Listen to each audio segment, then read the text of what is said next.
Pag may MP2 po ako, di ko po ba ito makukuha kung may housing loan ako? Guys, magkaiba po yung loans sa Pag-ibig MP2 na services po ng Pag-ibig.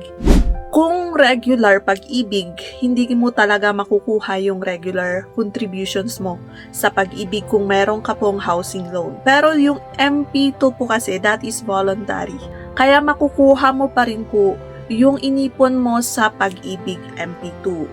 MP2 is modified Pag-ibig 2 na voluntary savings po yan na ino-offer po ng Pag-ibig sa lahat po ng gustong mag-ipon po sa kanila at kumita po ng higher dividends than their regular Pag-ibig contributions. Now, kung meron ka pong Pag-ibig MP2 at meron ka ding housing loan, makukuha mo pa rin po yung MP2 kahit meron ka pong housing loan.